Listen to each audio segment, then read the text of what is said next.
Fala, meu povo! Aqui quem vos fala é o professor Felipe Lacerda do canal História para quem tem pressa. Na aula de hoje, ainda dando continuidade à série da história de Roma Antiga, a gente chega à República Romana. Então, sente-se aí, ou ande, faça o que quiser, só não deixe de assistir a aula, porque quem vos fala é o professor Felipe Lacerda do canal História para quem tem pressa. Deixa teu like, comenta e compartilha com os coleguinhas. Belezinha?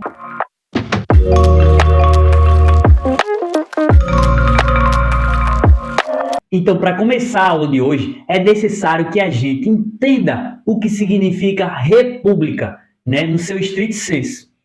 Esse nome república vem do nome que significa res publica, a coisa que pertence ao público ou ao povo, que era decidido, na maioria das vezes, em uma assembleia pela participação dos populares, mas que essa república, às vezes, ela não é democrática, ou seja, não há participação de todas as camadas sociais nas tomadas de decisões. Essa república também pode ser aristocrata, ou seja, que é a participação de uma grande família que tem um grande poder, que toma conta de todos os cargos, ou seja, a aristocracia quer dizer um governo de uma família, certo? De uma grande família poderosa. Além disso, a república também pode ser, às vezes, autoritária, através de um rei que toma todas as suas decisões ao fechar Senado ou também a Câmara, onde é decidido tomar as decisões pelos demais membros, tá certo? Então coloquem aí na cabeça de vocês que república é aquilo que vem do público, mas será que era assim mesmo nesses primeiros anos iniciais da República Romana? Vamos ver então. Então, vocês lembram que na aula passada a gente viu que o período monárquico acaba através de um golpe realizado pelos patrícios, aproveitando-se de uma guerra que estava existindo ali, aproveitaram a ausência do rei, tomem-lhe um golpe, porque eles não gostavam dos etruscos, afinal, os etruscos chegaram ali após a esse povo itálico que já dominavam aqueles territórios. Então, por isso, os patrícios passaram a controlar também o poder durante a República, né? Eles que fizeram um golpe, o poder, os maiores cargos estavam concentrados para si, fazendo assim com que a República Romana passasse a ser governada por magistrados, pelo Senado e pelas assembleias. E a gente vai ver quem compunha os magistrados, quem era parte do Senado e também os que compunham a Assembleia. Belezinha? Continue aí, deixa teu like, comenta, compartilha e não esquece de olhar a descrição que tem materiais exclusivos para vocês, gratuito, para você que é meu estudante. Eu vou falar a vocês, eu juro que eu não sei quem danado é que faz isso aqui nos slides, tá vendo? Eu faço o slide apenas para que vocês possam acompanhar aí, gravo o vídeo, depois coloco no fundo do slide para vocês acompanharem e poder fazer logo o seu resumo do jeito que vocês mais gostam, mal que o danado editor fez aqui. Então preste atenção aí nos magistrados que compunham Roma, os magistrados romanos que fazem parte da tomada de decisão, né? Magistrados hoje que seriam as espécies de juízes nos dias de hoje, que tomam decisão, que fazem valer a justiça. E o governo tem essa forma como finalidade de ter algo mais justo. Belezinha? Então vamos lá. Acima de todos estão os cônsules, que normalmente eram escolhidos dois. Um deles comanda o exército e o outro presidia o senado e administrava a cidade. Isto é, um é um general e o outro é um administrativo, que toma conta das decisões que eram tomadas na cidade, e já o outro nas questões de guerra. Abaixo desses cônsules vinham os pretores, que eram responsáveis pela aplicação das justiças, ou seja, eram os juízes dos dias de hoje. E esses pretores, é lógico que quem compunham eles ainda era, em sua maioria, era os patrícios, né? Então o poder estava ainda no meio de uma família. Após esse aí vinham os questores, que cuidam da arrecadação dos impostos e das despesas públicas. Então essa galera aí supomos aí os fiscais, aqueles que arrecadam os impostos e aqueles que também controlam a dívida do que o seu magistrado ali principal ou cônsule está aplicando nas cidades. Belezinha? Abaixo desses aí vem o Edis, que aí são responsáveis pelo policiamento, pelo abastecimento, pela conservação das ruas e pela organização dos espetáculos públicos. Então imaginem uma mistura de policial e também de um fiscal do povo, que está mais próximo da galera. E sobre essa questão de organizar aí as festas, né, é como era conhecido os romanos, né, do pão e circo em tempos de crise, toma-lhe ali batalhas para ver o povo se matando, se divertindo também e deixar lá os problemas de lado, né? Então era tudo feito pensado.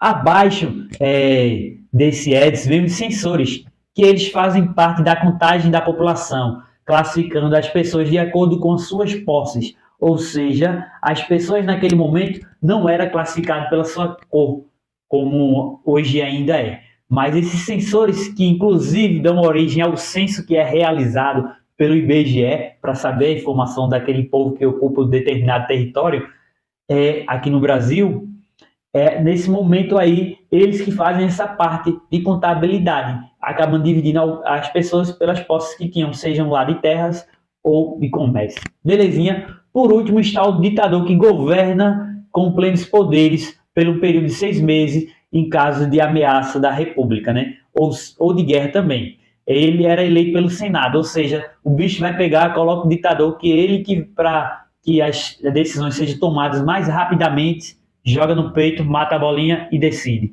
sem a participação dos demais. Dessa forma, tentando ele remediar as crises que existiam ali durante esse período republicano. E é através desses ditadores aí que a gente vai ver que muitos chegaram de forma errada ao poder em Roma. Belezinha?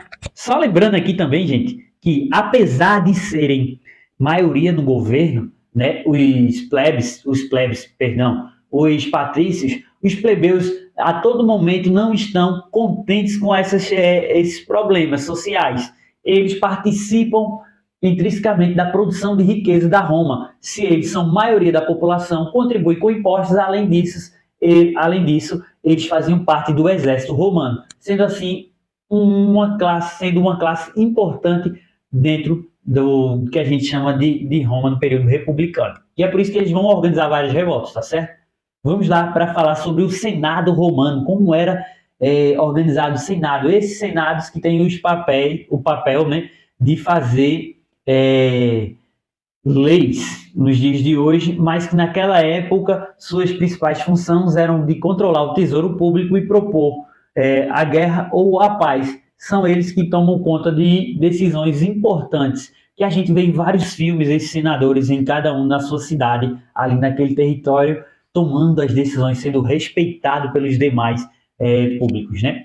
Depois desse Senado aí ainda, tinha a Assembleia dos Tribos, que essas aí são reunião dos cidadãos conforme o local onde eles residiam a partir de sua origem, né? Ali eles elegiam os questores e os edes, que a gente já viu quais são as funções desses, e eles eram escolhidos pela Assembleia de Tribos, que também as decisões que pesavam mais eram aquelas pessoas que ocupavam as decisões que eram tomadas ali de escolha, sempre vinha também dos que tinham poderes aquisitivos, né? As famílias dos patrícios. Aí existia também a Assembleia da Plebe, belezinha? Só que essa aí não se compara ao número de patrícios que existiam no meio da política. Por isso que as leis não contribuíam muito para os plebeus. Essa Assembleia era composta apenas pelos plebeus, que votavam em assuntos de interesses da plebe, ou seja, a plebe vota de acordo com o seu interesse, mas que nem sempre o seu interesse era tomado como fator decisivo para tomar as decisões dos senadores. Belezinha?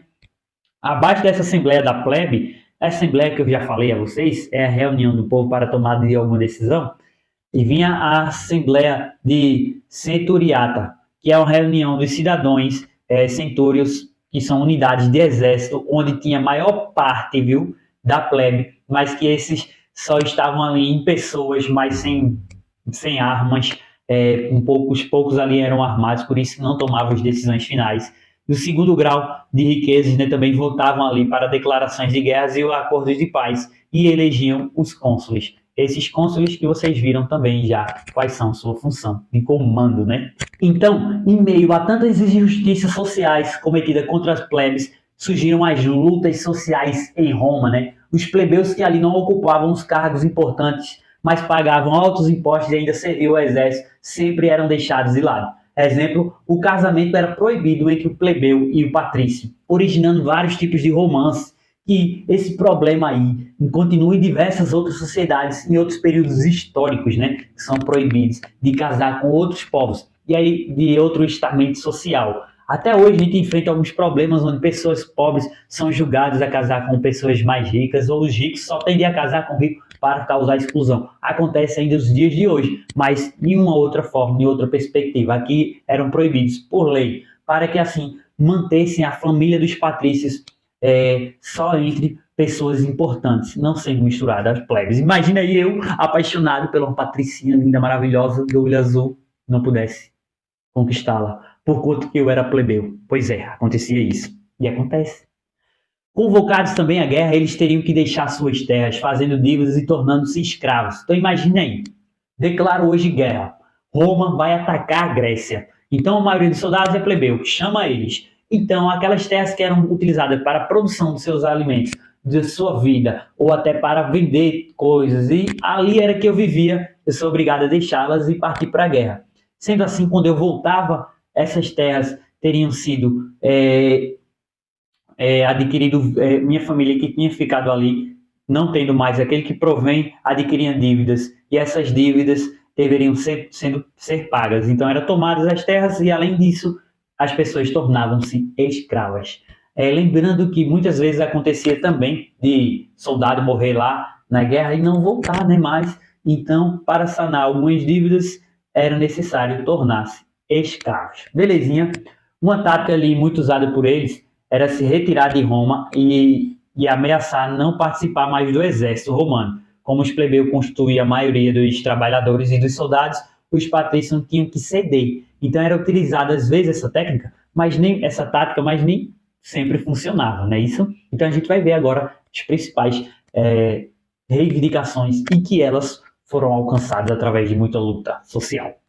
Então, depois de 2 séculos de batalha entre plebeus e patrícios vieram algumas conquistas para os plebeus, né? Através de muita luta social, colocando aqui em xeque uma coisa que a gente começa a acreditar em que as outras camadas decidirão pelas menores. Mas se não houver luta, as coisas não acontecem. Então é por isso que o Tribunato da Plebe, que aconteceu em 494 a.C., acaba de garantir aos plebeus os direitos de eleger o tribuno da plebe, que acaba defendendo os interesses da plebe e podia anular leis contrárias a esse grupo social. Isto é, se alguém fizesse uma lei para condenar os plebes, sabendo que não teria como eles fazer uma coisa que fosse diferente daquilo, eles mesmos, através das leis, garantiam que ela fosse nula, porque o tribunato da plebe foi uma conquista para isto, para a proteção dos plebeus, tá certo? Além disso, depois veio em 450 a.C.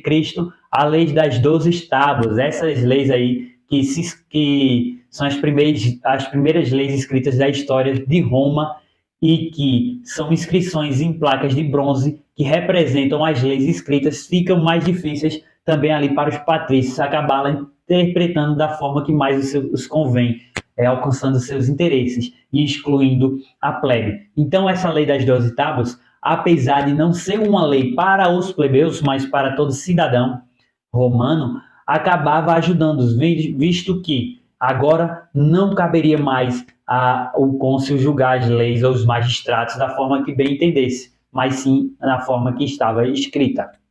A Lei Canuleia, né, de 445, permitiu o casamento entre os patrícios e os plebeus. Então, a partir de 445, esse problema social aí, esse tabu, seria derrubado. Então, lógico que continuaria diversos preconceitos, mas que diante da lei havia a possibilidade de casamento entre o plebeu e o patrício. Além disso, vem as leis Licínias Sextias, de 367 a.C., né? Uma lei que acaba determinando que os 2 cônsules tinham que ser, um deles, né, no caso dos 2 cônsules que era eleito, tinha que ser plebeu, e outro cancelava parte da dívida que os plebeus tinham com os patrícios, que posteriormente também será alcançado a proibição da escravidão através através de dívidas, né? Graças a essa lei Licínias, que começa aí a escrever uma nova história para esse povo, fazendo com que eles fosse causada uma maior inclusão política de outras camadas sociais. Lembrando que acontece que a partir dessas leis outro problema foi definido, né?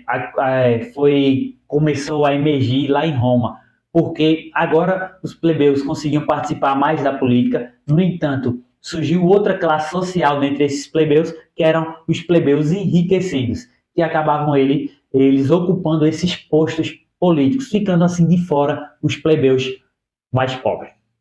E aí, gente, de maneira geral, a gente está chegando ao fim da República. E não se esqueça de deixar seu like, de comentar e de compartilhar para que mais pessoas cheguem ao nosso canal, pois a gente só está aqui porque vocês estão aí, vocês são um motivo maior. Não esqueça também de clicar na descrição e acessar materiais exclusivos e gratuitos para que vocês consigam atingir da melhor forma o seu objetivo, tá certo?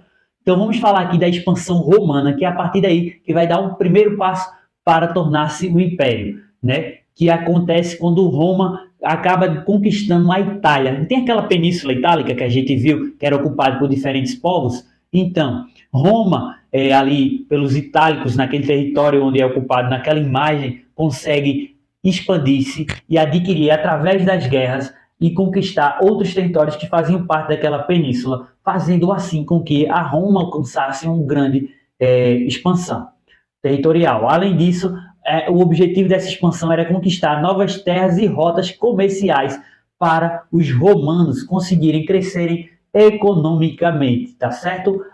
Os povos vencidos eram transformados em aliados dos romanos, chegando inclusive a integrar seu exército. Já as terras conquistadas eram convertidas em terras públicas, né? Tornavam-se terra do povo romano. No entanto, nós vamos ver lá no final do Império que esse será um dos problemas da decadência do Império Romano, que era tornar parte do seu exército um exército pago, financiado por pessoas que não eram romanas de origem, mas que foram romanas adquiridas através dessas guerras. E a gente vai ver que esses chamados posteriormente de bárbaros serão uma decadência do Império Romano. Belezinha? Um grande exemplo sobre essa expansão romana aí acontece pelo Mediterrâneo, pelo mar Mediterrâneo, contra os fenícios. Inclusive já tem essa aula falando sobre os fenícios aqui no canal. Então se vocês quiserem aqui, clica no card que você vai ser direcionado lá falando sobre os fenícios. Vocês vão entender também a potência que eram os fenícios, uma potência comercial naquele momento da história. Chamado então esse embate entre os romanos e os fenícios, que ocupavam a região de Cartago, como guerras púnicas, que acontecem entre 264 a.C. e vai até 146 a.C., tá certo? Então, após a vitória final dos romanos, que enfrentaram diversas vezes Cartago e algumas vezes não conquistaram totalmente o espaço, mas que foi sim sendo conquistado os territórios aos poucos. Então, após a primeira grande vitória dos romanos, que arrasam a cidade de Cartago, eles começam a vender seus poucos sobreviventes como escravos, né? Aqueles que estavam durante a guerra e acabaram perdendo foram vendidos como escravos. Além disso, esse território ocupado ali por Cartago pelos fenícios acaba tornando-se, uma província de Roma, ou seja, uma extensão fora do Império, mas que pertencia politicamente a Roma, ok? Além disso, essa galerinha aí se expandiu, chegando a conquistar a Macedônia, a Grécia e parte da Ásia Menor, lá no século I a.C., sobre o comando do general Júlio César, que é o Grande, vocês conhecem. E aí complementam essa conquista com a Gaia. Quem aqui já assistiu Asterix e Obelix, uma lenda antiga, que é um reino da Gaia, que acaba resistindo diversas vezes aos romanos, né? Que torna-se um filme, que é muito legal por sinal. Além disso, ao conquistar a Gaia, eles depois invadem o Egito e o norte da África, né? Virando Mare Nosotros, que faz menção à tomada e ao início do Império Romano nessa vasta conquista territorial e expansionismo romano. Belezinha? Além disso, a gente sabe aí, vou gravar um vídeo especialmente aqui falando, né, sobre os romances de Cleópatra e os imperadores romanos. Cleópatra esperta, hein? Então vejam aqui nessa imagem interessante. Se a Roma nasceu lá naquela península itálica, onde Judas bateu as botas, naquela botinha lá, e depois tomou conta de toda a bota, posteriormente, após essas guerras que acontecem lá no século antes de Cristo, né, essas terras tornam-se domínio do Império Romano. Agora vocês entendem o que é império? Embora a gente vai debater na próxima aula falando sobre o império. Tanto de território que foi conquistado pelos romanos. Percebam aí na imagem todo esse amarelinho, onde inicialmente era bota, se expande por esses territórios europeus, Mediterrâneo, Ásia, África e entre outros. Belezinha? Então esse é o domínio romano e o início do que seria chamado de império.